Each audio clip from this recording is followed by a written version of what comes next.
Ora viva, muitíssimo boa tarde, seja bem-vindo ao debate internacional hoje dia 16 de setembro de 2023. Permita-me saudar assim que acompanha-nos a partir do Facebook, F Performance Live, do YouTube, FTV Live, e sempre charlado que vemos a partir da TNT na posição 17 e também da TV Cap na posição 353. Muitíssimo bom dia, boa tarde e boa noite, dependendo do fuso horário que estiver a acompanhar o programa Debate Internacional. Tenho a elevada hora de receber o embaixador da Rússia em Moçambique, Alexander Surikov. Boa tarde, seja bem-vindo ao programa Debate Internacional. Muito boa tarde, caros teleouvintes. Estou convosco. Muitíssimo obrigado, senhor embaixador. Professor Pangaia, boa tarde. Boa tarde, Rossi. Boa tarde, doutor Saia. Boa tarde, telespectadores. Vamos estar juntos nesse debate internacional para conhecermos a geopolítica internacional.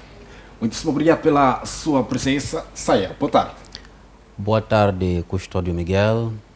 Boa tarde, senhor embaixador da Rússia, o senhor Alexander Surikov, embaixador acreditado e residente em Moçambique. Boa tarde, doutor Marcelino Pangaia. Boa tarde, nossos telespectadores, que todos os sábados ficam atentos para poder acompanhar aquilo que é a dinâmica do sistema internacional. Exato. Muitíssimo obrigado pela vossa presença. Para já vamos para uma pequena atualização da visita do presidente norte-coreano à Rússia. Nos finais do mês de agosto do ano em curso, a Casa Branca pronunciou-se sobre uma possível visita do líder da Coreia do Norte à Rússia para um acordo de fornecimento de equipamentos bélicos. Tanto a Rússia e a Coreia do Norte mantiveram-se no silêncio sobre a especulação dos EUA em relação à visita. Em meio a esta informação, o presidente Biden emitiu um alerta à Coreia do Norte, pronunciando-se da seguinte forma: vocês vão pagar. Ainda num tom de intimidação, a Casa Branca disse que qualquer acordo de fornecimento de armas seria uma violação do Conselho de Segurança das Nações Unidas e isso implicaria novas sanções caso for necessário. Mesmo com a advertência feita pelo presidente Biden, tanto a Coreia do Norte, bem como a Rússia, não se intimidaram sobre a sua agenda da cooperação nesta semana. E nesta semana o encontro foi efetivado. Embaixador, que significado tem esta visita do presidente norte-coreano à Rússia? O significado é muito elevado. Para nós, a Rússia, a Coreia, é um país vizinho, um amigo de longa data. Temos que relembrar aos nossos caros telespectadores, retrocedendo um pouco na história, que a Rússia, a União Soviética, foi a primeira que reconheceu a independente Coreia. Nós ajudamos os coreanos a lutar pela sua independência e vencer na sua confrontação 75 anos atrás contra os militaristas japoneses. Exato. Quero lembrar a todos os nossos telespectadores que durante a Segunda Guerra Mundial os povos da China, os povos da Coreia sofreram milhões de pessoas perecidos naquela ocupação pela Japão militarista a esta parte do mundo. E os coreanos lutaram abnegadamente e os soldados soviéticos juntos, ombro a ombro com os coreanos, ajudaram a obter a independência. Por isso, eles lembram perfeitamente bem todas aquelas malas que trouxeram os japoneses para esta terra e depois os americanos, que afinal contribuíram para a divisão desta península. Também uma das páginas tristes da Coreia foi precisamente que os japoneses usaram pobres coreanos e, em essência, mulheres, centenas de milhares de mulheres coreanas foram forçosamente perseguidos para prostituir com soldados. 2 milhões foi o exército japonês. Exato. Nesta parte. Por isso eles lembram coisas más e lembram coisas boas. A Rússia sempre estava junto com eles na reconstrução, no desenvolvimento deste país. e mostramos a nossa vontade de seguir este caminho. Por isso, para nós, esta visita é um marco histórico, 75 anos celebrando a nossa cooperação, mas é uma das páginas do nosso normal cooperação à base de igualdade e respeito mútuo. E quais foram os acordos que estiveram em cima da mesa nesta visita do presidente norte-coreano à Rússia? A prensa internacional, influenciada pelos noticiários ocidentais, falam das armas, da violação das sanções unilaterais ou internacionais, mas esta prensa rara vez mostra as coisas verdadeiras.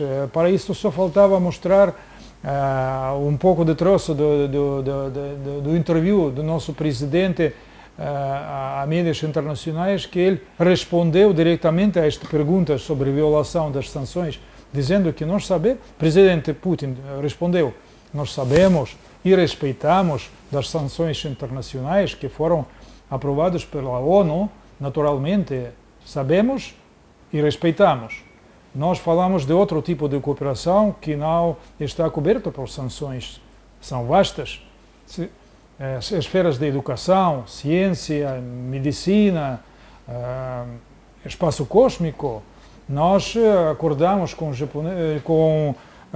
sul-coreanos para organizar, talvez, a primeira viagem de um norte-coreano para a órbita naquele espaço cósmico e estação cósmica que está a serviço da ciência internacional, e nós participamos nesta. Falamos de muita coisa pacífica, civil.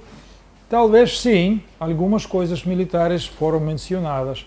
O nosso presidente regalou ao presidente norte-coreano uma espingarda de caça de alta precisão e reciprocamente recebeu uma espingarda de caça do presidente norte-coreano regalada ao nosso presidente Putin. Mas de outras coisas, esta toda barulho sobre violação de sanções, penso que é totalmente mentirosa. Exato. Muitíssimo obrigado, senhor embaixador.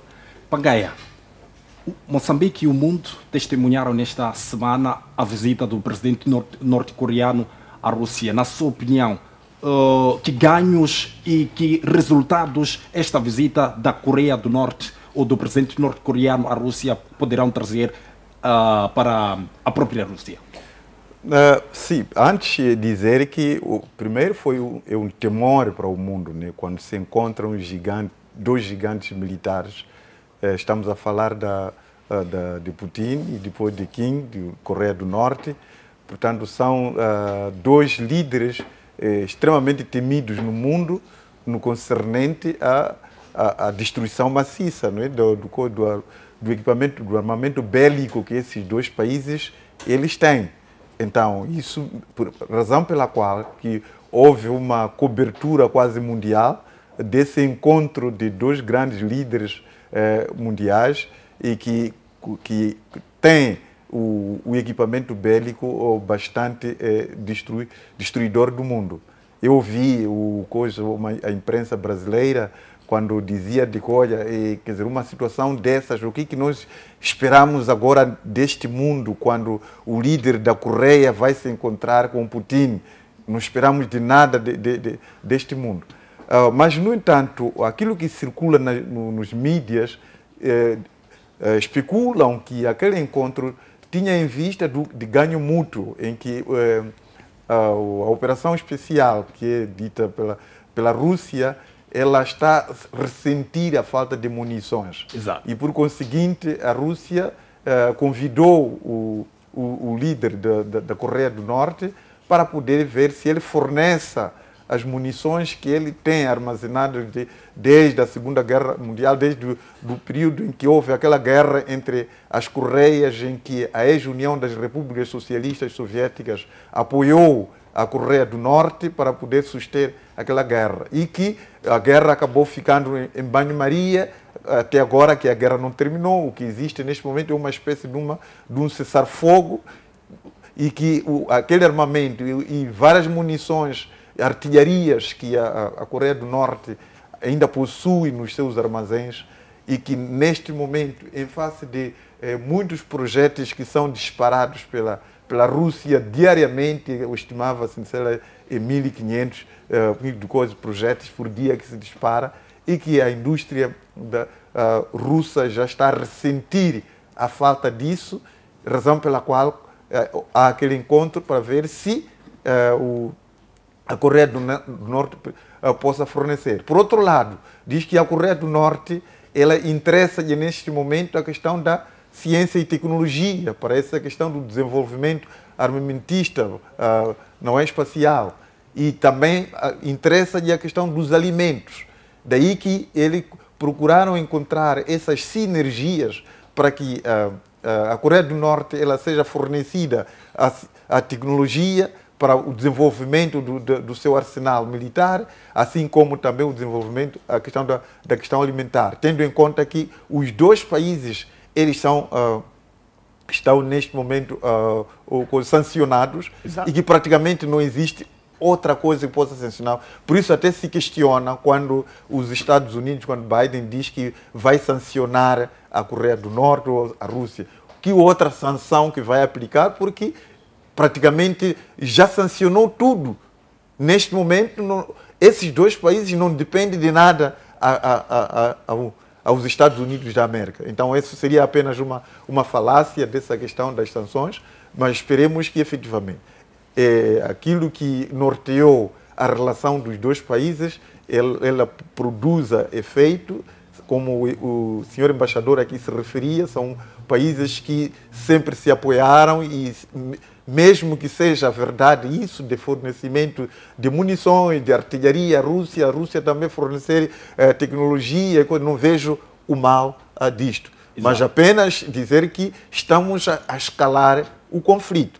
Temos que ficar preocupados de que, caso isso acontecer de fato, a entrada aberta da Coreia do Norte no conflito com a Ucrânia, obviamente que a OTAN, apesar dela estar diretamente, mas de uma forma camuflada, a partir daí as coisas poderão escalar num nível mais absurdo ainda que nós estamos a ver hoje, sairá daquele campo e poderá atingir a muitos nossos outros. Exato. Muitíssimo obrigado, professor Pangaia. Saia, que análise faz deste encontro entre o presidente norte-coreano e também russo?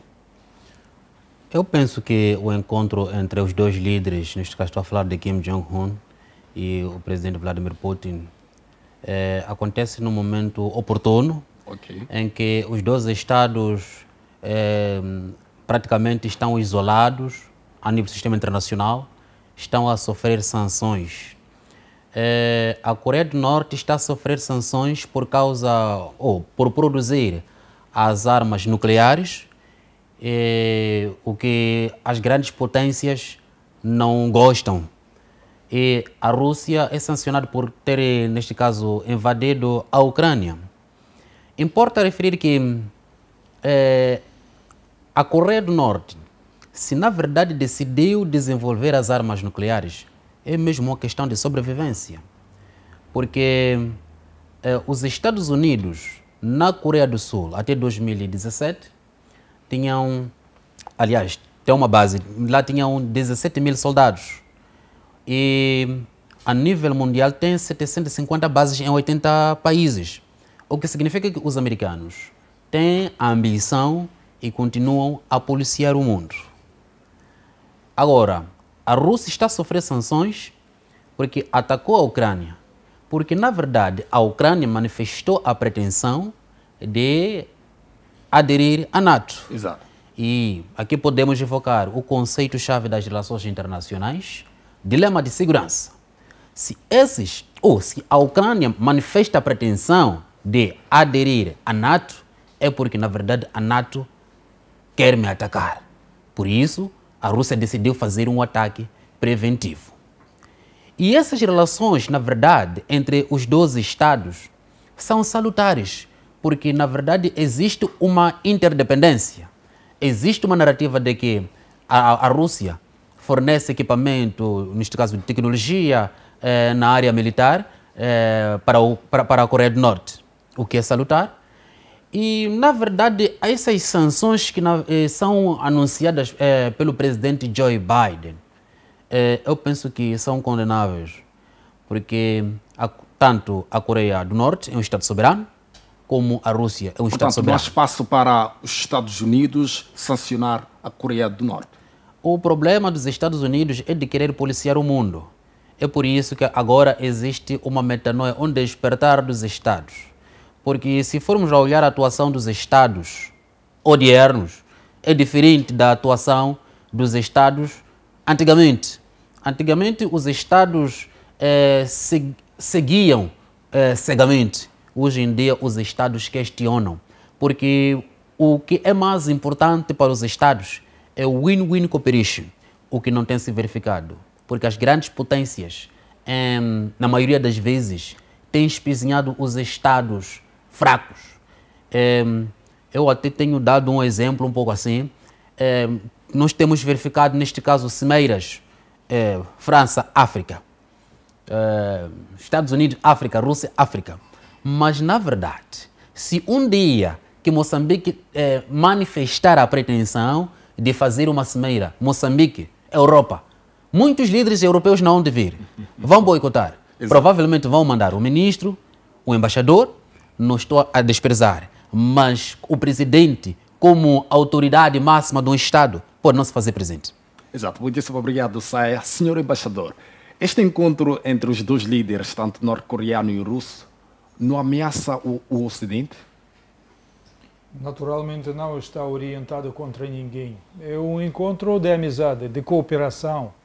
E estas ameaças dos países ocidentais, dos Estados Unidos da América em primeiro lugar, é também mais uma amostra de duplicidade destes padrões que aplicam os ocidentais.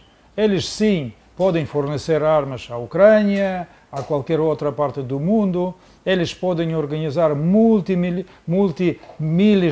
participação dos exércitos na Coreia do Sul, exércitos com uso de todo tipo do armamento, eles podem organizar uns novos blocos na parte asiática, os AUKUS, os outros blocos, reunir, suministrar livremente, e os outros não podem defender-se, não podem desenvolver-se sem seguir padrões deles. E eles sim, incluso podem cometer crimes com esta cooperação. Mira o que eles fazem agora. Estão a dar bombas de racimo à Ucrânia, que estão proibidas por convenções internacionais. E eles aceitam que de veras é um crime e suministram estas bombas a ucranianos para uso neste país. Aos outros não, eles não podem defender-se. Por isso, a nossa cooperação com a Coreia está visada ao futuro pacífico dos nossos dois países, exato, ao desenvolvimento mútuo. A Rússia quer ou não munições da Coreia do Norte? Claro que não. Nós produzimos suficientemente equipamento, mais que produz toda a NATO e Estados Unidos, porque nós mobilizamos a nossa indústria com esta operação especial e agora nós produzimos tudo o necessário. Exato. E neste exato momento, a Rússia não ressente-se da falta de munições? Não. E como espera, o que podemos esperar deste conflito entre a Rússia e a Ucrânia depois deste encontro entre o presidente russo e o coreano? Primeiro, não é conflito entre Rússia e Ucrânia. É um conflito, é uma guerra que a parte ocidental trava contra a Rússia com as mãos dos pobres ucranianos, devido ao papel desta junta nazista em Kiev. Por isso, nós não ameaçamos a ninguém. Nesta operação especial que nós efetuamos na Ucrânia, nós defendemos nós do nazismo que está a sair desta região, do militarismo, da NATO que queria montar mais uma dezena de bases militares, ademais daquelas centenas que estão propagadas por todo o mundo. Nós estamos a defender os russoparlantes que se sentem russos, não russoparlante, porque pode ser parlantes do francês ou inglês, mas aqueles russos que vivem aí não só falam russo como língua estrangeira, não, são russos que por vicissitudes da história ficaram no território da Ucrânia, cujas fronteiras foram desenhadas bastante historicamente e recentemente. Por isso, é esta a razão da operação nossa, é defesa dos nossos valores, defesa da propagação da NATO e ameaça que os países da NATO impõem, precisamente aproximando-se cada vez mais para as nossas fronteiras. Nas últimas décadas, a NATO aumentou-se, quase duplicou, e se aproximou das nossas fronteiras. Não nós que chegamos até fronteiras deles, não, as fronteiras da NATO chegaram até nós. E últimas gotas, precisamente, foram planos de montar bases militares na Ucrânia, em Crimeia, parte ocidental, dezenas de laboratórios biológicos de preparação de componentes de armas biológicas proibidas pelas convenções no território da Ucrânia. Tudo isto já nós mostramos com documentos. Por isso, para nós, esta cooperação que nós temos com coreanos não tem nada a ver com este conflito que está agora ao redor da Ucrânia. É um conflito de NATO contra a Rússia, não é conflito entre os russos e os ucranianos. Exato. Muitíssimo obrigado, Sr. Embaixador Pangaia. Sim, é o seguinte, quando procurava saber se o Ocidente, liderado pelos Estados Unidos, estaria a temer desse encontro, obviamente que tinha que estar. Lembremos aquela tentativa que Trump fez para poder aproximar-se ao Kim Jong-un, o líder da Coreia, para tentar apaziguá-la, a aproximação com ele, e acabou não tendo sucesso naquele momento. Significou aquilo exatamente o quão eles temem, portanto, da Coreia do Norte. E muito mais também como eles temem a questão da Rússia. Exato. E essa situação, de fato, existe no coisa que não é de um bom tom em que a Europa, junto do Ocidente coletivo, tanto liderado pelos Estados Unidos, esteja a ver com bons olhos essa visita. Razão pela qual estão a ter essas especulações, sempre a querer coisas, né? Olha, é o problema das munições, que a Rússia já não tem munições, e está a recorrer a... São especulações que os mídias ocidentais eles vêm colocando.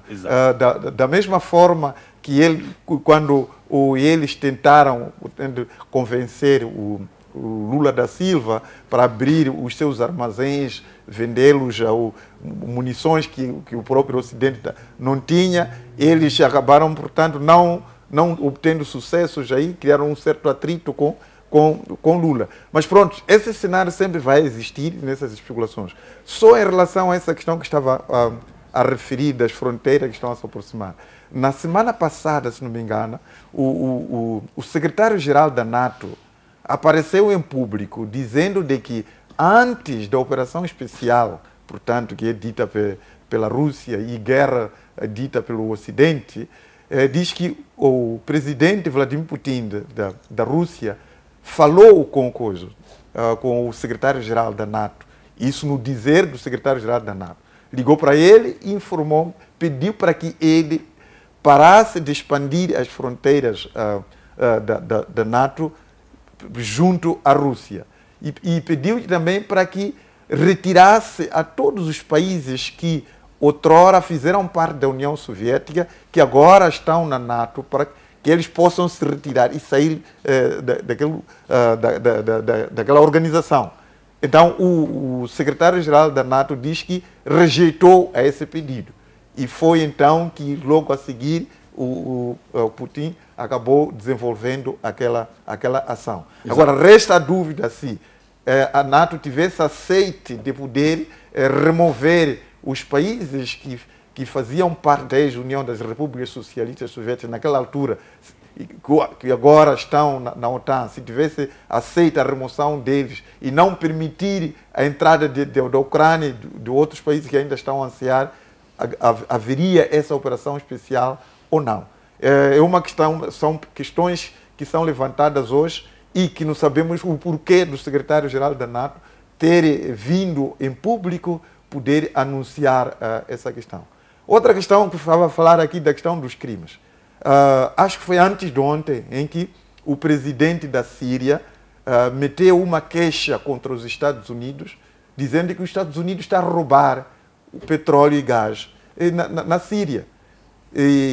os Estados Unidos têm na Síria cerca de 900 a 1.200 soldados numa zona estratégica e que de lá eles estão a contrabandear 1.500 barris de petróleo por dia, portanto, roubando para os Estados Unidos da América. Exato. O presidente da Síria acabou metendo uma queixa nas Nações Unidas, deve ser antes de ontem, isso, para poder fazer parar aquela roubalheira que os Estados Unidos está fazendo e impedir que aquela situação prevaleça, retirar também os soldados que estão lá. Agora, não sabemos a falida Nações Unidas se vai poder conseguir dizer algo sobre isso, tendo em conta que os Estados Unidos da América são patrões e que são esses que estão sendo acusados como ladrões. Exato. E efetivamente isso é grave quando nós temos um xerife do mundo a receber uma acusação nas Nações Unidas de que está a roubar petróleo na Síria. Obrigado, professor. Bom, há um aspecto muito importante que não posso aqui deixar de dizer, porque, na verdade, se formos a olhar para o sistema internacional, o sistema em si é anárquico, porque é a arena de luta pelo poder e influência. O comportamento, neste caso, dos norte-americanos, ou da NATO, neste caso, de se expandir até as fronteiras com a Rússia, é, na verdade, uma tentativa de querer bloquear e controlar a segurança da Rússia. É por isso que a Rússia tem adotado aquela estratégia. E o presidente Vladimir Putin vinha alertando acerca disso. Porque quando terminou, neste caso, a Guerra Fria, houve um acordo que dizia que a NATO não poderia se aproximar das fronteiras com a URSS. Portanto, a NATO foi violando o acordo, tapeando, neste caso, o acordo, o que a Rússia, tirou sono a Rússia. É por isso que, na verdade, decidiu adotar aquela estratégia, que é uma estratégia da sobrevivência. Porque quando falamos da segurança, estamos a falar, neste caso, do interesse primário do Estado. A segurança de um Estado não muda. Por mais que exista, neste caso, o regime change, mas a segurança deve permanecer controlada. Por quê? Porque a segurança garante a sobrevivência do regime. Garante, neste caso, o controle dos recursos que cada Estado possui. Porque se formos a olhar, neste caso, em geopolítica, que há um termo que chama-se espaço vital, exato, aquele espaço que possui vida. Por isso, os Estados não dormem porque precisam, na verdade, de controlar o espaço vital. Então, mesmo aqueles Estados que são vizinhos, que são amigos, que têm uma relação salutar, há uma desconfiança permanente. O que significa que, em relações internacionais, não existe uma confiança plena. Portanto, está a colocar em causa aqui, o embaixador estava aqui a dizer que a Rússia e a Coreia do Norte, há uma amizade muito profunda entre estes dois países? Não estou a colocar em causa, é algo bem sabido por todos nós. As relações bilaterais entre os Estados devem acontecer por uma questão de boa vizinhança, mas sempre a desconfiança existe entre os Estados. Exato. Muitíssimo obrigado. Senhor embaixador, depois de 20 anos, o presidente russo aceita visitar a Coreia do Norte. Foi feito um pedido pelo presidente da Coreia do Norte nesta semana e aceitou o presidente Vladimir Putin visitar a Coreia do Norte. Que significado terá para a Rússia esta visita do presidente russo à Coreia do Norte? E por que não? São os vizinhos, boas relações. Não, é coisa natural entre os Estados intercambiar de visitas. Como o senhor presidente Nyusi visitou a Rússia, nós também mandamos os nossos líderes do nosso país. Recentemente estava visitando Moçambique presidente do nosso parlamento, o ministro dos exteriores Lavrov. É prática normal do intercâmbio. Voltando a temas de sanções, exato, nós também votamos por sanções contra a Coreia do Norte. 7 anos atrás, o último paquete de sanções foi aprovado pelo Conselho de Segurança da ONU. E, por razão, estamos de acordo com outros parceiros internacionais que as tecnologias nucleares, as tecnologias de uso militar, de tecnologia de mísseis, tem que ser controlada, não pode ser propagada assim livremente. Por isso, com os fundamentos justos, sim, nós apoiamos sanções contra tentativas da Coreia do Norte de fazer alguma coisa nesta direção. Mas temos que dizer um pouco mais aquilo que se escondem do público internacional. Nestas resoluções do Conselho de Segurança foram também mencionadas algumas obrigações recíprocas dos países ocidentais de cuidar e ajudar a este país em várias esferas humanitárias. Liberar alguma importação de produtos, de bens civis, alguns estabelecer laços políticos. Eles não cumpriram disso, nada disso. Por isso, quando depois apareceram outros pacotes de sanções, agora nós já não vamos votar por mais pacotes contra a Coreia do Norte. Nós não apoiamos as últimas tentativas contra a Coreia do Norte, porque eles cumprem. Mas aquele que não cumpre é a parte ocidental, que eles, aquelas suas obrigações humanitárias. E o povo da Coreia do Norte vive bastante tempo duro. Eles têm muitos problemas sociais e necessitam assistência. Ocidentais não cumpriram, por isso nós não vamos votar mais. Penso eu que nós, se não se cambia nada, nós não vamos votar mais por prolongar ou adicionar sanções outras. Mas as relações normais entre estes Estados, por que não visitar? É um país bom, interessante, de cultura milenária. Temos todo o futuro brilhante de cooperação entre nós. Exato. Saia. Bom, nós estamos numa era multipolar, em que já não é um mundo unipolar. Exato. Portanto, as decisões devem ser tomadas por muitos Estados, não um único Estado. Tem sido o posicionamento do presidente Putin e do Xi Jinping, que eles dizem que têm objetivos semelhantes. Porque no tempo em que o mundo era unipolar, as decisões eram tomadas por um único Estado. Mas a coisa não pode funcionar assim, porque os Estados são soberanos.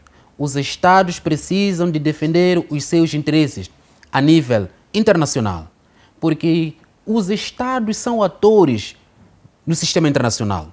Portanto, a ação de alguns Estados de quererem, neste caso, controlar o mundo de uma forma unitária é condenável. Voltando, neste caso, para a questão das sanções, eu penso que existe dualidade de tratamento, porque se o mundo ocidental, juntamente com os Estados Unidos, cometem atrocidades, não sofrem sanções.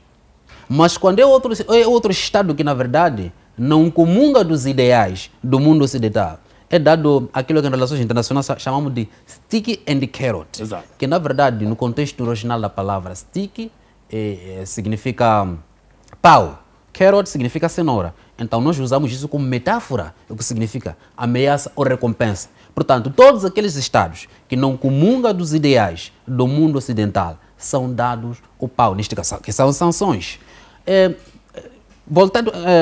Olhando neste caso para um dado que é tão recente, a aprovação, neste caso, do Tribunal Penal Internacional, que emitiu um mandado de captura internacional contra o Vladimir Putin, sob a égide do capítulo 27º, no seu número 2, que diz que o presidente, ou se existe um mandado de captura internacional, o presidente em exercício não tem imunidade. Mas o presidente Barack Obama, na véspera do término do seu mandato, saiu a dizer que não, o ataque à Líbia foi um grande erro. Se foi um grande erro, por que não é julgado pelo Tribunal Penal Internacional? O Bush decidiu atacar, neste caso, Iraque, alegando que tinha arma de destruição em massa. E depois constatou-se que, na verdade, era uma mentira. Por que não foi julgado pelo Tribunal Internacional? O Tribunal Penal Internacional julga também os líderes africanos, que são estados fracos. É por isso que existe uma voz Até o presidente, o antigo presidente do Zimbábue, Roberto Mugabe, dizia que não. O TPI foi julgado meramente para ajudar a julgar os líderes africanos. Porque esses do mundo ocidental, juntamente com os Estados Unidos, cometem atrocidades e não são julgados. Portanto, há dualidade de tratamento. O TPI, será que está a operar a verdadeira justiça? Sim, e não só. Essa que estava a falar aqui, a questão das sanções. Os próprios Estados Unidos está apoiando o Israel a fazer aquela barbaridade contra o povo palestino, aqueles assentamentos. Não falam das sanções contra o Israel. Então, mostra claramente que essa questão das sanções que são aplicadas são a sabor dele. E nós temos que ver a fraqueza da diplomacia americana para poder conseguir conciliar entre a diplomacia sobre direitos humanos e a diplomacia sobre os seus interesses. Quando os seus interesses eles são afetados, em nenhum momento eles vão atrás da diplomacia sobre direitos humanos. Exato. Mas os países da periferia, eles são perseguidos para poder observar a todo esse elemento. Em relação a essa questão do Tribunal Internacional, que estava referido, coisa da Haia, o Lula da Silva apareceu a falar sobre a provável participação daquela cimeira dos G20 no Rio de Janeiro. Primeiro, ele admitiu que, olha, o Putin pode vir participar, não há problemas. Mas mais tarde, ele veio em público dizendo que, olha, não sou eu que decido a vinda de Putin, aliás, de ser preso ou não no Brasil, caso o Putin possa dar entrada cá. Exato. E é o tribunal que vai poder julgar sobre aquilo que o país, tanto, deu como convenção na entrada do Tribunal Penal Internacional. Mas ele disse que eu quero saber por que razão é que o Brasil entrou naquele tribunal, tendo em conta que a Rússia não está lá, Estados Unidos não estão lá, China não estão lá. Então por que nós estamos lá? Qual é o papel daquele tribunal, afinal de contas? Quer dizer, logo a partida está a mostrar aqui a inoperância daquela decisão daquele tribunal. Mesmo agora, nós estamos à espera com muita expectativa desse roubo de petróleo que os Estados Unidos está a perpetrar na Síria. Queremos ver se em algum momento as Nações Unidas vai ressuscitar para julgar os Estados Unidos ou vai meter isso na gaveta. Para nós já se sabe que está numa situação, mas se quer, neste caso, levar as Nações Unidas num outro patamar, que mexa esse processo, não deve guardar o processo da Síria. Exato, muitíssimo obrigado, Pangaia.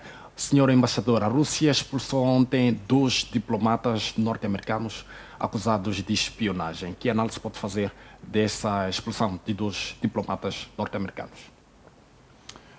Lamentavelmente, nos últimos anos, por insistência e por iniciativa dos países ocidentais, Estados Unidos e países europeus, esta mutuamente troca de gestos deste tipo se converteu numa prática cotidiana.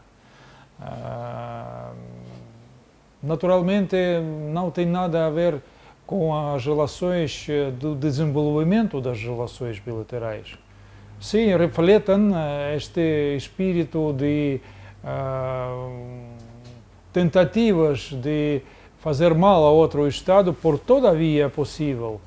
Búsqueda dos espiões, búsqueda das pessoas que podem denegrar ou fazer algumas subversões, algumas operações contra o país onde está. Estes 2 diplomáticos claramente praticavam algumas atividades que não estão compatíveis com o seu estatuto diplomático. Tenho que, talvez, aos nossos telespectadores, para fazer-lhes lembrar que os diplomáticos estão num país que receba eles como os seus convidados. Nós subordinar-se à legislação do país onde estamos. Estamos no outro país e temos que comportar-se de maneira amigável, contribuir na cooperação dos nossos laços e não fazer mal para o Estado onde nós estamos. Estes membros do corpo diplomático americano foram engajados nas operações hostis abertamente ao nosso país. Naturalmente, o resultado pode ser só isto. É difícil e foi mostrado por os nossos serviços da ordem que as provas desta atividade. Muito mal quando por centenas e centenas, como gesto da hostilidade política, se mandam embora dezenas ou centenas de diplomáticos sem prestar nenhumas provas que a atividade deles foi hostil. Exato. É isso que praticam os Estados europeus, Estados Unidos da América. E isto não é coisa recente. Os anteriores presidentes, não só este Sr. Biden, mas o Sr. Trump também, na sua presidência, aplicou bastantes sanções contra o nosso país, usando também mandar embora alguns diplomáticos. Por isso, nós já estamos acostumados a esta troca de gestos não bons. As sanções aplicadas à Rússia estão ou não a trazer efeitos negativos para o país?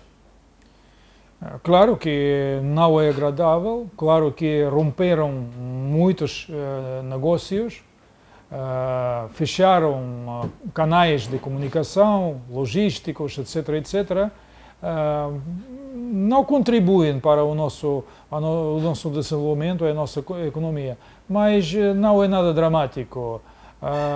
Destes gestos hostis, economicamente, sofreram mais países europeus e a economia mundial do que a nossa economia. Se no passado, no final, a nossa economia tambaleou um pouco e baixou o GDP 1% e tanto, mas este ano já está nos dígitos positivos e acabamos com este ano com o GDP a crescer 2 ou 3%. Por isso, a nossa economia se adaptou rapidamente e, ademais, nós não somos sozinhos. A maioria do mundo está conosco. Talvez, em algumas votações internacionais, muitos países não votam por coisas que nos agradam, mas a simpatia e cooperação, nós estamos contentes com a participação, posição que se ocupa a maior parte do mundo. Por isso, só nós somos capazes de resistir a este tipo de sanções, mas com a cooperação com outra maior parte do mundo, ainda mais. Exato, muitíssimo obrigado, Sr. Embaixador. Vamos passar para mais um tema que dá conta aqui o presidente da Rússia, Vladimir Putin, classificou nesta terça-feira os processos judiciais contra o ex-presidente dos Estados Unidos, Donald Trump, como uma perseguição por motivos políticos. Durante o discurso no Fórum Econômico Oriental, o líder russo afirmou que o magnata norte-americano foi vítima de uma perseguição política motivada por sua decisão de concorrer às eleições de 2024 contra o democrata Joe Biden. Começo já consigo, professor Pangaia. Existe ou não uma perseguição contra o Donald Trump? É assim, o Donald Trump... Importa referir, quem diz isto é o presidente russo, não é? Que existe uma perseguição contra o ex-presidente norte-americano. A perseguição ela pode existir de fato. O Donald Trump, na conjuntura internacional, é comparado com Mikhail Gorbachev na Rússia. Se especula que Donald Trump é uma ferramenta, é uma criação da Rússia. A subida à presidência de Donald Trump aos Estados Unidos da América passou pela promoção por parte da Rússia. E daí que ele estava aí nos Estados Unidos ao serviço da Rússia. Razão pela qual houve algum surunde naquelas eleições onde ele ganhou, houve alguma mão da Rússia. Exato. Para ele poder conseguir aceder àquela presidência. Exato. O mesmo ocorreu quando, com Mikhail Gorbachev, através da sua perestroika, entendeu-se que Mikhail Gorbachev fosse um instrumento, uma criação dos Estados Unidos que acabou introduzindo e promovendo a ele a presidência e acabou de autodestruir a ex-União das Repúblicas Sociais Soviéticas. Então, isso enquadra-se muito bem sobre essa questão dos espiões que as potências elas têm nos países diferentes. Aí eu ouvi o senhor embaixador aqui quando dizia de que desenvolveu ações hostis abertas. Não é? Quer dizer, se todos os países, muitas vezes, alguns colocam-se como diplomatas, mas em algum momento eles acabam estando a espionar aquilo que é a vida e o modo vivendo daquele país, sobretudo quando esses países vivem numa situação de frição, numa situação de desconfiança. Assim sendo, há essas oportunidades sempre de, em algum momento, buscar alguma informação útil ou agradável para fornecer o seu país, por forma a que esse país municie-se de ferramenta para poder intervir na querela existente entre os dois. Então, o Donald Trump, ele é visto nesse sentido. Lá no fundo do ego, os Estados Unidos, ele muitas vezes não aparece abertamente sobre essa questão, mas Donald Trump é visto como sendo aliado da Rússia. Um instrumento da Rússia, uma criação da Rússia que infiltrou nos Estados Unidos para que possa destruir os Estados Unidos. E assim como alguns círculos na Rússia está a interpretar o Mikhail Gorbachev como criação dos Estados Unidos, que foi introduzido e teve sucessos, conseguiu desembaraçar, portanto, a Rússia. São especulações que existem e através dessa situação de espiões que estavas a falar aqui, até pode chegar em muitas conclusões. Sobretudo, alimentou-se muito mais quando Mikhail Gorbachev perdeu a vida, o presidente Putin não foi ao funeral dele. Então, ali, a especulação acabou sendo cada vez mais superior.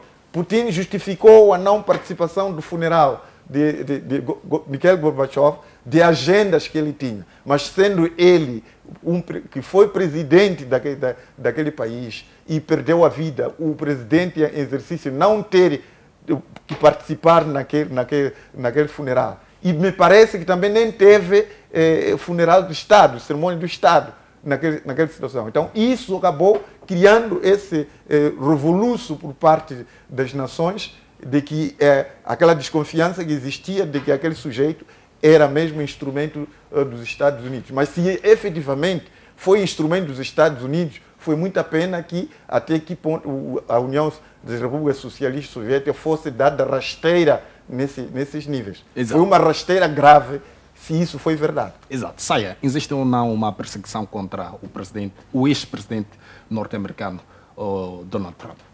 Bom, são os pronunciamentos, neste caso do presidente Putin, e nós também podemos aqui tentar levantar hipóteses que são possíveis respostas dessa afirmação.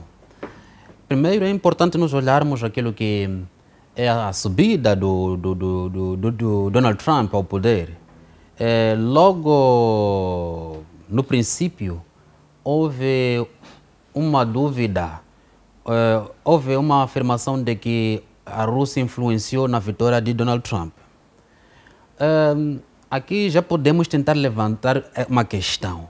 Será que os pronunciamentos do presidente Putin têm enquadramento ou não?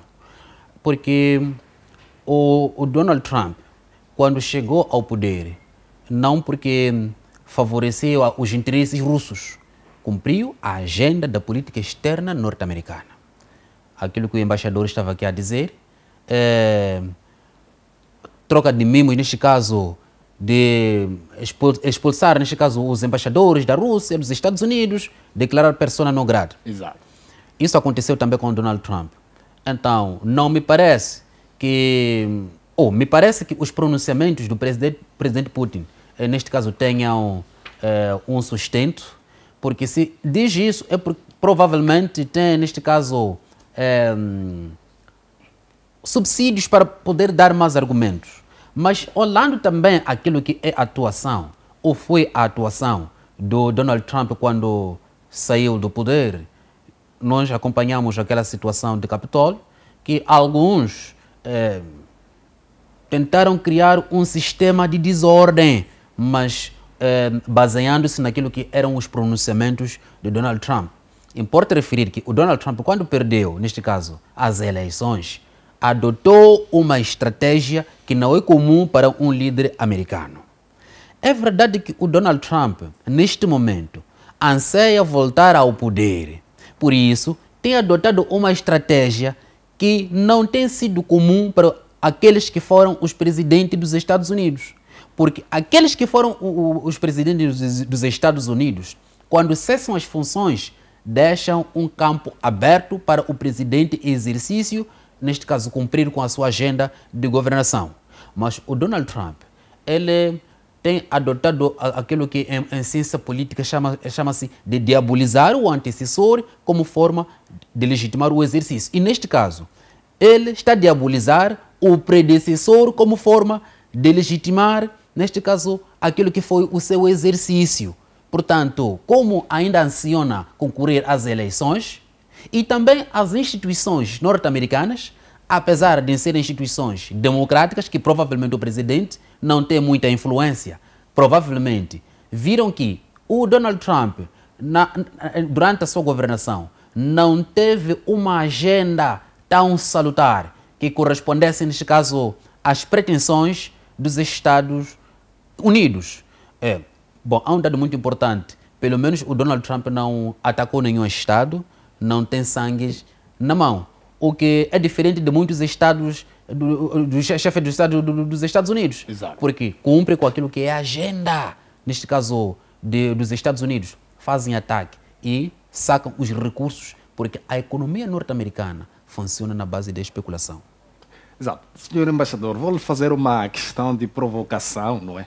O Donald Trump é ou não aliado da Rússia? Há muitas especulações, não é? Só o senhor embaixador pode explicar com muitos detalhes acerca desta questão.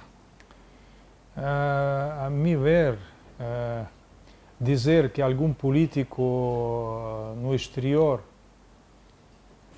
influencia a outro povo, e neste caso o povo americano, grande povo, um país enorme, com respeitosa população, alguns políticos em Rússia influenciaram as eleições de quase 300 milhões de americanos. Parece um insulto ao povo americano. Como pode ser tecnicamente e fisicamente? Por isso, claro que não. Não é um parceiro nosso. Não é um aliado nosso. Estou de acordo com o colega que Donald Trump, desde o princípio, empreendeu algumas técnicas, algumas palavras e política fora de comum em comparação com os seus antecessores e presidente atual. Mas respeito ao nosso país, eu repito, durante a sua presidente, as sanções antirrussas impostas na sua administração foram maior do que qualquer outro presidente americano exerceu. Por isso, falar de nosso agente ou agente de influência é ridículo. É só para justificar as tentativas ou falta dos resultados da política americana da administração presente. Só eles. Isto é luta interna entre Portanto, os há uma candidatos. perseguição aqui. Há uma perseguição contra Donald Trump. Bom, uma pessoa é um businessman. Uma pessoa que abertamente quer obter resultados rápidos, energéticos, apesar de todas as ideologias que podem torpedear isso. Esta maneira dele é diferente daquilo que se aplica a outros dirigentes. Por isso é que ele, como sendo uma pessoa fora de comum, os outros que sentem certa debilidade em confrontação, ele fala bem, pode encender o público. Aqueles que não podem fazer isto usam todas as artimanhas para castigar ele com outras formas. Mira, na confrontação, incluso visível, entre estes dois presidentes, o Sr. Trump e o presidente atual, comparando na televisão duas pessoas, vocês entendem quem pode ensinar o público e quem que não. Por isso, não somos nós, é o povo americano que escolhe e são eles que veem qual é a pessoa débil, fraco ou enérgico que pode fazer algumas coisas. No que se trata de nós mostramos com toda a nossa experiência que nós não temos favoritos neste caso. Nós podemos dialogar e estabelecer relações normais com qualquer presidente que seja, com o atual ou com o anterior ou com o anterior, antes presidentes anteriores. Recorda-se aquelas palavras de presidente Bush Jr., que se encontrou pessoalmente com o senhor Putin, passaram muito tempo juntos. Eu, naquela altura, estava nos Estados Unidos da América como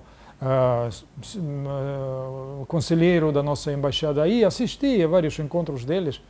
De veras, foi um diálogo franco, aberto, amistoso entre eles, certa química. E lembra-se aquela frase de Bush que ele mirou aos olhos de senhor Putin e profundamente sentiu certa compreendeu pelo menos a este senhor. Não, foi uma química entre eles.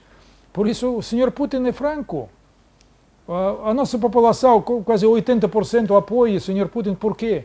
Porque ele tem uma linguagem simples. Exato. Ele sempre cumpre as suas promessas e não promete aquilo que não cumpre.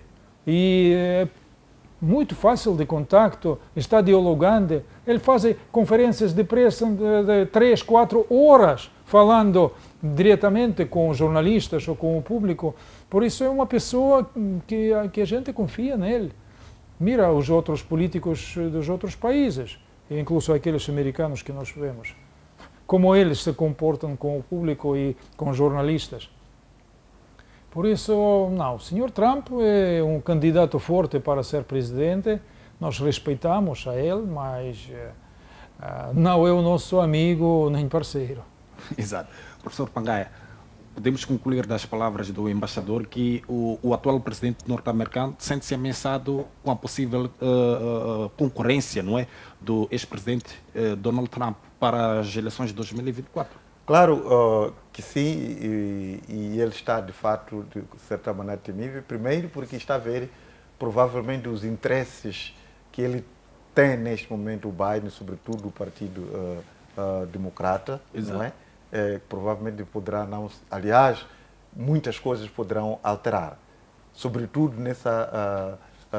nesse conflito Ucrânia-Rússia, caso os republicanos eles estejam lá, sobretudo o Trump. Como podemos ver, aquilo que o Sayer dizia, de que o Trump ele desenvolveu uma política diferente dos outros presidentes. Ele já estava a reduzir o financiamento à OTAN, dizia de que aquilo era um maior gasto para aquela organização, enquanto os outros países europeus que quase nada faziam para aquele bloco. Daí que ele, se ele continuasse ao poder, provavelmente a OTAN não seria como ela é hoje. E houve muitos outros elementos em que ele estava, algumas políticas protecionistas dos Estados Unidos acabavam, portanto, chocando a Europa. Paulatinamente, as relações entre Estados Unidos e a Europa estavam degradando-se.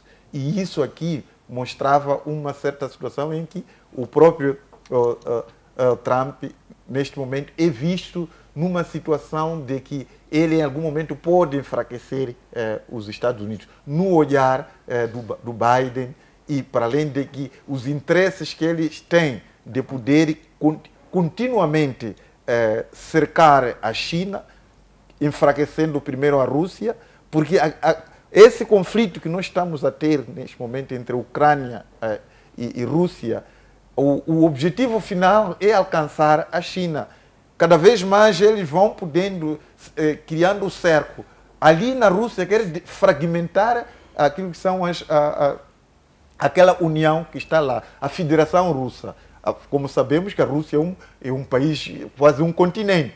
Então, essa aproximação das fronteiras da Rússia, a OTAN, as fronteiras da Rússia, tem muito mais para poder infiltrar os seus espiões, criar situações de convulsões dentro daqueles países que ainda fazem parte da Federação Russa, fragmentá-los e a fronteira cada vez mais próxima, cercar a China para que ela não tenha mais espaço de movimentação por forma que saia dessa concorrência do segundo maior país no mundo, neste caso, que está neste momento a lutar para suplantar a economia americana. Senhor Embaixador. Talvez certa confusão ao público internacional foi feita por Sr. Trump com suas palavras que, se ele fosse presidente, ele poderia em 24 horas parar a guerra. Entre a Rússia e a Ucrânia. Mesmo que eles consideram isto uma guerra. Talvez esta simples receita dá certo interesse ao público. Em parte, eu estou de acordo com ele. É possível. E por que é possível? Por simples razão. Porque este regime fantoche em Kiev só vive graças à ajuda direta, suporte dos Estados Unidos da América. Se vocês decidem parar isso, ele tem que obedecer, porque eles só vivem desta ajuda.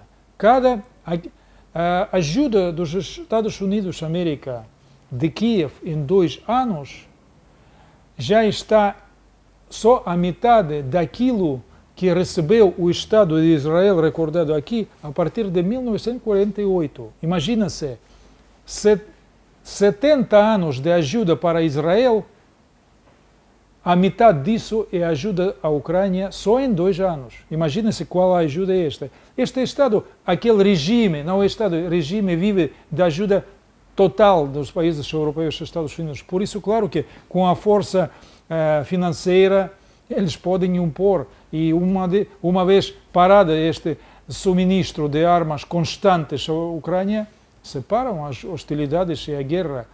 Se entra em diálogo forçoso, neste caso, de fazer o arreglo necessário. Por isso, Trump é o homem das decisões. E isto é o que atrai certa simpatia do público de um grande povo americano.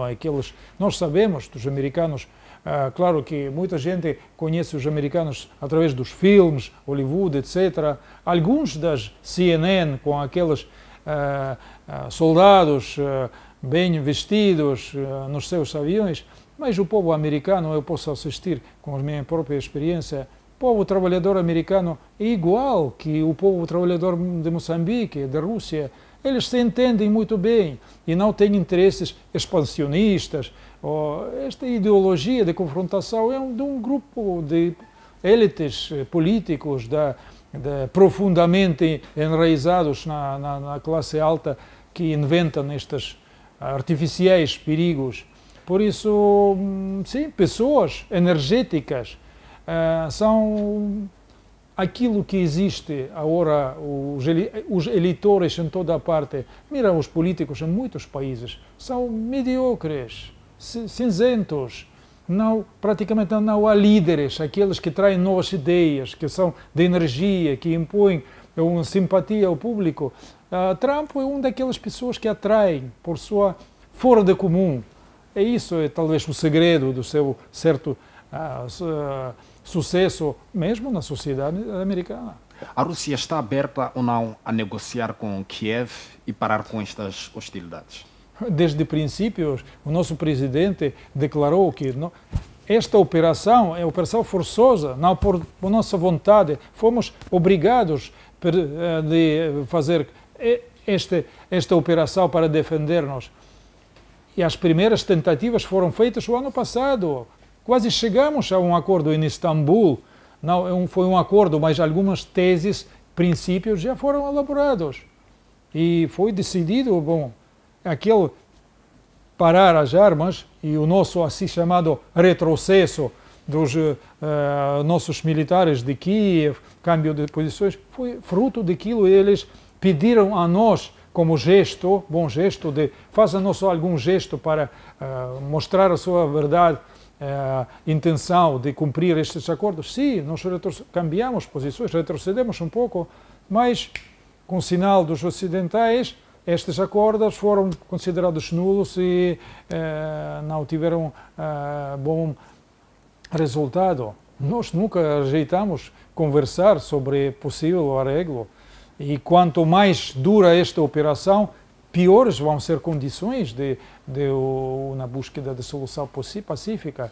Por isso, e o Sr. Putin, recentemente, nos encontros naquela conferência com o presidente coreano e depois aos jornalistas, uma vez mais, ontem ou anteontem, mostrou que nunca nós estávamos contra a busca de solução pacífica e dialogante. Não, a outra parte não o quer, porque contradiz as tentativas ocidentais de debilitar a Rússia até o final, até a catástrofe econômica ou política, etc.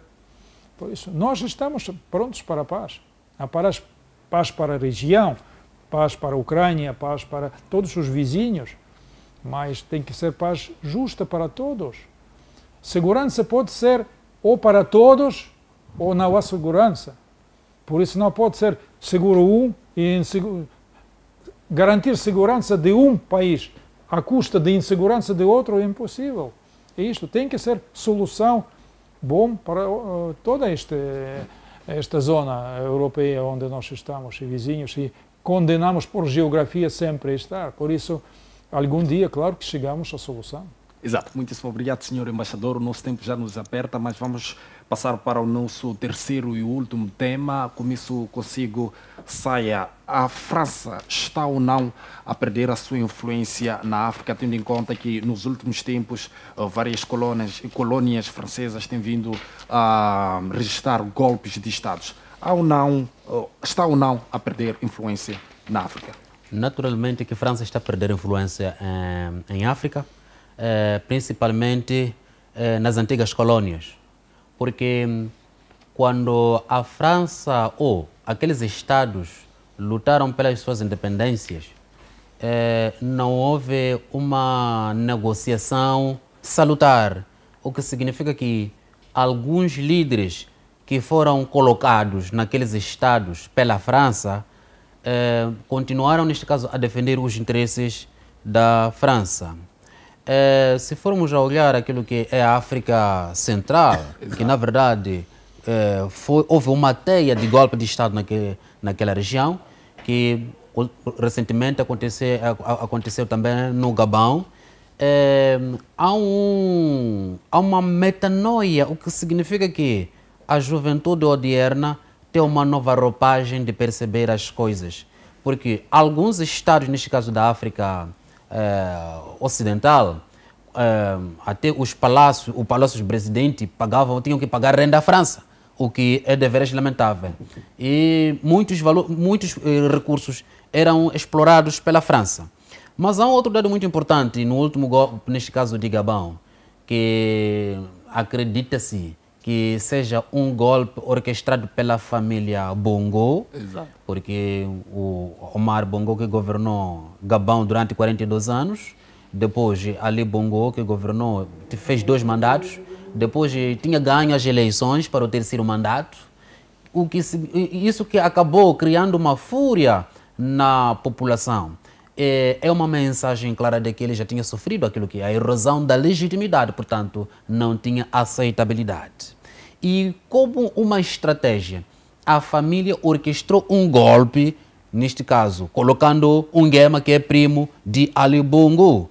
Então, isso, na verdade, é uma forma de perpetuar o poder, neste caso, na família Bongo. Até o presidente da França participou na tomada de posse, neste caso, do atual presidente de transição, do Nguema.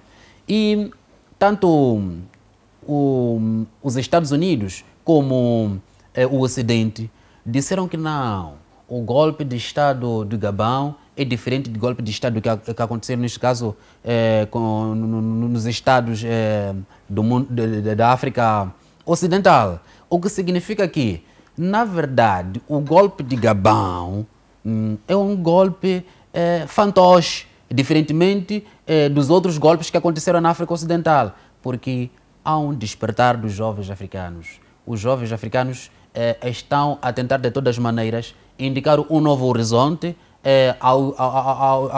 às suas populações. É uma nova era na história. Portanto, a França está a sentir neste momento, porque aqueles estados já não estão a corresponder devidamente com aqueles tratados que tinham assinado, neste caso, no passado com a antiga metrópole. Exato. Professor, que análise faz desta situação que a França está a viver neste exato momento? Está ou não a perder influência na África? Olha, a França, ela está a realizar uma colonização brutal em África. É muita pena que este cenário esteja a acontecer hoje, numa altura de grandes revoluções, grandes descobertas, em que a França continue a poder realizar essa colonização no continente africano. Por tudo aquilo que está a acontecer na pilhagem dos recursos que está a sustentar a economia francesa, ao merecer dos africanos, eu acho que a África deveria se unir para poder expulsar a França de África. É muita pena que a França esteja neste momento a perder influência em alguns países e ela esteja a poder coagitar, a namorar outros países. Exato. Isso é grave, porque os outros países deveriam poder ter lição aprendida com aquilo que eles que fizeram no Guiné, por exemplo. Guiné, logo à partida, rejeitou pagar as infraestruturas que a França construiu no período da colonização. O que a França fez? Foi destruir todas as infraestruturas que construiu, incluindo hospitais, escolas, edifícios de habitação. Destruíram tudo e deixou a Guiné de tangas.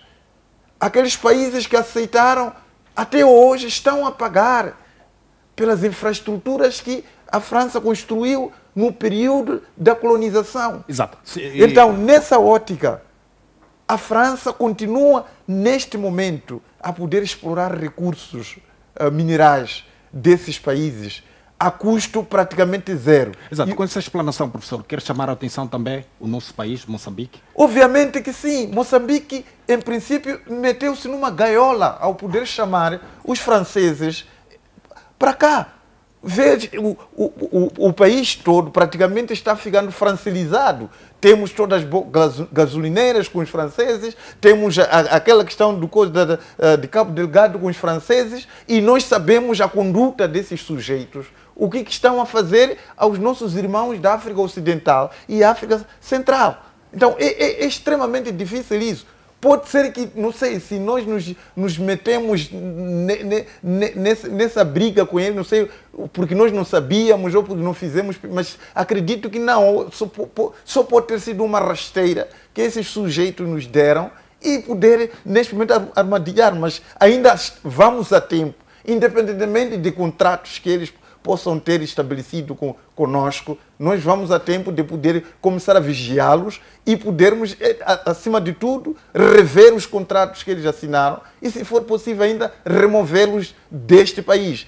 Veja só essa questão que estávamos a falar no princípio, do roubo de petróleo da Síria por parte dos Estados Unidos da América. Eles estão a usar o mesmo sistema que está acontecendo em Cabo Delgado. Nessas zonas onde os Estados Unidos estão a roubar petróleo, tem lá grupos jihadistas que estão a desestabilizar.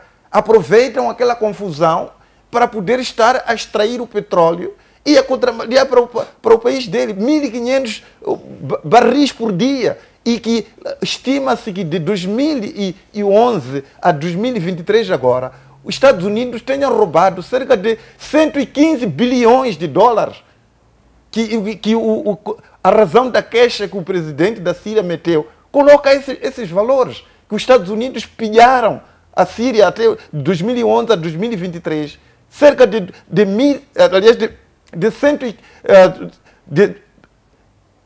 desses valores que acabei de anunciar, não tenho aqui coisa, mas a verdade é que temos essa situação de roubo que os Estados Unidos está fazendo de petróleo na Síria, usando esses grupos que desestabilizam essas zonas estratégicas para poder explorar e retirar o petróleo. Exato. O que podemos, neste momento, tirar como lição? Nós temos grupos que estão a desestabilizar zonas estratégicas em Cabo Delgado, Não sabemos o que estão a retirar naquelas zonas em que eles ocupam. Temos lá pedras preciosas, temos lá minerais preciosos, temos o petróleo, não sabemos o que eles estão a fazer lá. Exatamente a mesma estratégias que eles estão a usar na Síria, estão a usar em Cabo Delgado. Exato. Muitíssimo obrigado, professor. Senhor embaixador, que análise pode fazer destes conflitos que estão a ter lugar ou estão a acontecer nas colónias francesas? Temos o Níger, o Gabão, dentre outros países. Temos que lembrar que estes países citados foram outrora um dos maiores aliados dos países da França e outros países ocidentais. Estados Unidos da América tem a sua base militar no Níger. Não é estranho, estou de acordo com os senhores. Já chegou um momento quando a gente já não pode aguentar. Estes acontecimentos englobam-se totalmente na tendência, enquadram-se na tendência global de transição de antiga ordem mundial para o reforço de multipolaridade e nova redistribuição do poder. O mundo ocidental, desde o mundo ocidental até o chamado sul global, porque a população de África, de muitos países, tem décadas, décadas de insatisfação acumulada com estas práticas ocidentais que se baseiam claramente nos velhos métodos coloniais, agora neocoloniais. Exemplo simples para telespectadores. Se fala que a França depende muito de Níger, tem recursos de urânio, deste urânio funcionam estações nucleares francesas, dependência francesa de eletricidade depende de urânio. E alguém meteu-se à cabeça, e por que eles extraem urânio para a França e não constroem estação nuclear no Níger, para dar eletricidade para a África? Exato. Ninguém pensou nisso. Essa é a razão. Saqueio, sim, mas construir fábricas, não.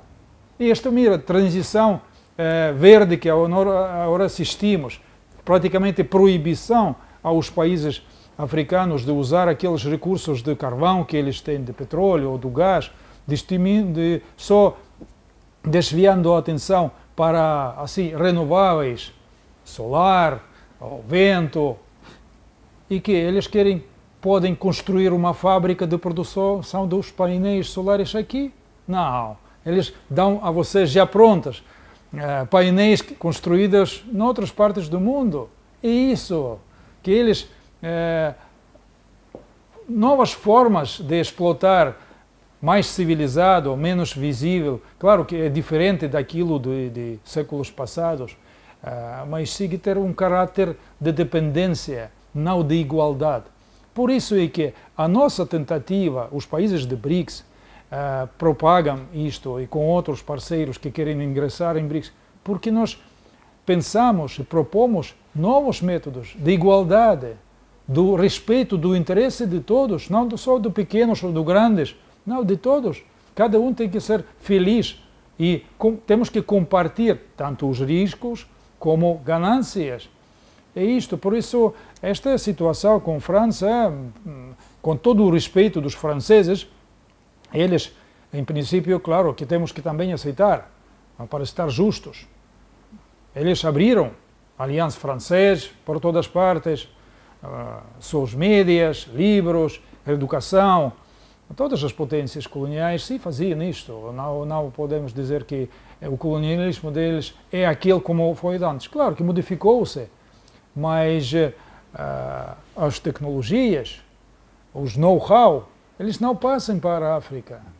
E isto é o problema. Temos de modificar um pouco isso, e isto o respeito verdadeiro e a reação dos países africanos, vários países africanos que não querem mais a presença francesa, é natural, talvez não estão satisfeitos com isso. E, ademais, quero lembrar que muitas decisões da ONU, da descolonização, ainda não estão cumpridas.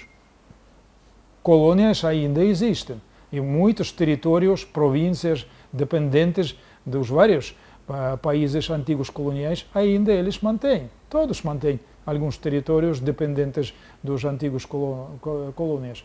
Por isso, este processo é uma tendência que não para. Muitíssimo obrigado, senhor embaixador. Não temos tempo para mais. Saia, últimas considerações. Bom, voltando mesmo no golpe de Gabão, que a irmã do Ali Bongo felicitou Nguema por ter orquestrado o golpe de Estado. E é uma mensagem clara de que o golpe de Gabão, na verdade, é uma estratégia de ainda fazer sobreviver a família Bongo no poder. Portanto, o povo de Gabão precisa de despertar e espero que o Nguema assuma, neste caso, a responsabilidade de governação, mudar as estratégias, porque o povo de Gabão, naturalmente, já pode perceber que pode fazer uma revolução, essa revolução que pode trazer o regime change naquele país, porque os outros países também que foram colônias da França já têm uma nova abordagem a nível do sistema internacional, diferentemente daquilo que vinha acontecendo em que os presidentes tinham se declarado vassalos da França. Obrigado, Saia. Professor Pangai, últimas considerações. Da exortação, neste caso, vamos estar atentos com o malabarismo dos franceses. Eles já nos mostraram o que estão a fazer nos países onde eles já têm domínio desde a colonização e hoje a neocolonização. Tivemos essa situação de poder atribuir a eles a exploração dos nossos recursos minerais no país, mas é importante que nós possamos estar atentos a todas as manobras, a todas as civícias que eles tenham e toda a oportunidade que possa existir para corrigirmos este cenário quanto cedo melhor. Muitíssimo obrigado. Senhor Embaixador, foi uma honra tê-lo neste aqui, o programa Debate Internacional. Esperamos que venha mais vezes, que também avance no seu trabalho em Moçambique. Últimas considerações, senhor Embaixador. Muito obrigado por esta apreciação das minhas palavras, mas eu quero lançar um pouco da apreciação aos telespectadores. O mundo está em câmbio visível. As mudanças tecnológicas, com o tempo, todos já estão maduros. Já não pode se comportar-se internacionalmente com os donos, professores e alunos da primeira classe. Não, a maioria da gente, da população global, já está muito educada, já está avançada, entendem cada dia mais e mais a si próprios, conhecem a si próprios. Por isso, esta tendência é inevitável hacia igualdade, hacia respeito mútuo. E as táticas, as políticas de um superior e outros subordinados já não passa. Por isso temos que acomodar-nos todos para isso, e tanto a nível regional como global. E os vestígios disso vamos assistir cada dia. Obrigado. Muitíssimo obrigado, senhor Embaixador. Muitíssimo obrigado a estimado internauta e telespectador que esteve a acompanhar este aqui é o programa Debate Internacional, hoje dia 16 de setembro de 2023. Nós ficamos por aqui com promessas que a voltar no próximo sábado, quando forem precisamente 14 pontos aqui na FTV, no seu canal de eleição. Fique bem e até lá.